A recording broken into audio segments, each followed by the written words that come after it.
ओम श्री गणेशाय नमः। संकट में सहाय, संकट में सहाय। सिर्फ गणपति को याद करके इतना कहने से भगवान गणपति आप पर कभी कोई संकट नहीं आने देते और हर प्रकार के संकट से बचने के लिए व्रत है सकट चौथ यानी संकष्टी चतुर्थी व्रत। सकट चौथ को संकष्टी चतुर्थी, तिलकुट, माघ चतुर्थी के नामों से भी जाना जाता है। इस दिन विघ्नहर्ता गणेश जी की पूजा का विधान है। मान्यता है कि इस दिन जो भी माताएं गणेश जी की विधि विधान के साथ पूजा और व्रत करती हैं, उनकी संतान हमेशा निरोगी रहती है। और जो भी इस दिन भगवान गणेश की पूजा अर्चना करता है और उनका व्रत रखता है, उस पर श्री गणेश कभी भी कोई संकट नहीं आने देते। इस दिन फलाहार के साथ संपूर्ण व्रत किया जाता है और फिर शाम को गणपति को तिल के लड्डू का भोग लगाकर चंद्रमा को देखकर अर्घ्य देकर व्रत का पारण किया जाता है। इसके पीछे की पौराणिक कथा विघ्नहर्ता गणेश जी से ही जुड़ी है। इस दिन गणेश जी पर बड़ा संकट आकर टल गया था, इसीलिए इस दिन का नाम सकट चौथ पड़ा है। कथा के अनुसार माता पार्वती एक दिन स्नान करने के लिए जा रही थी। उन्होंने अपने पुत्र बालक गणेश को दरवाजे के बाहर पहरा देने का आदेश दिया और उनसे बोली कि जब तक वे स्नान करके ना लौटें, किसी को भी अंदर नहीं आने देना। गणेश जी मां की आज्ञा का पालन करते हुए बाहर खड़े होकर पहरा देने लगे। ठीक उसी वक्त भगवान शिव माता पार्वती से मिलने पहुंचे। गणेश जी ने तुरंत ही भगवान शिव को दरवाजे के बाहर ही रोक दिया। ये देख शिव जी को गुस्सा आ गया और उन्होंने त्रिशूल से वार करके बालक गणेश की गर्दन धड़ से अलग कर दी।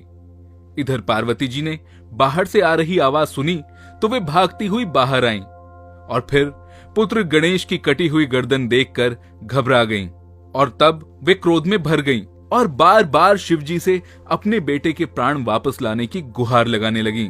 शिव जी ने माता पार्वती की बात मानते हुए गणेश जी को जीवन दान तो दे दिया, लेकिन गणेश जी की गर्दन की जगह एक हाथी के बच्चे का सिर लगाना पड़ा। उसी दिन से सभी महिलाएं अपने बच्चों की सलामती के लिए संकष्ट चतुर्थी का ये व्रत रखती हैं। आइए अब आपको इस व्रत की एक दूसरी कहानी सुनाते हैं, जो इस बात को बताती है कि कैसे भगवान श्री गणेश आपके सारे संकटों को हर लेते हैं। एक राज्य में एक कुम्हार रहता था। एक दिन वो मिट्टी के बर्तन पकाने के लिए आवा यानी जिसके अंदर मिट्टी के बर्तन पकते हैं, उसमें आग जला रहा था। उसने आवा तो लगा दिया, लेकिन उसमें मिट्टी के बर्तन पके ही नहीं। ये देखकर कुम्हार परेशान हो गया और वो राजा के पास गया और उसने राजा को सारी बात बताई। राजा ने राज्य के राज पंडित को बुलाकर कुछ उपाय सुझाने को बोला। तब राज पंडित ने कहा कि यदि हर दिन गांव के घर से एक एक बच्चे की बलि दी जाए तो रोज आवा पकेगा। राजा ने इसकी आज्ञा दे दी, क्योंकि उसे अपने लिए एक बड़े भवन का निर्माण कराना था। राजा की आज्ञा से पूरे नगर से हर दिन एक परिवार से एक बच्चे की बलि दी जाने लगी। कई दिनों तक ऐसा चलता रहा, पर फिर एक दिन एक बुढ़िया के घर की बारी आई, लेकिन उसके बुढ़ापे का एकमात्र सहारा उसका अकेला बेटा था, जो अगर बलि चढ़ जाता तो बुढ़िया का न जाने क्या होता। ये सोचकर वो परेशान हो गई।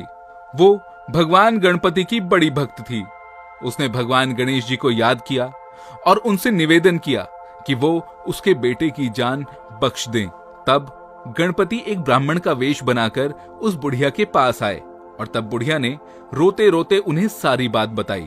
गणपति ने उस बुढ़िया से कहा, माता, ये लो दूब और कुछ तिल।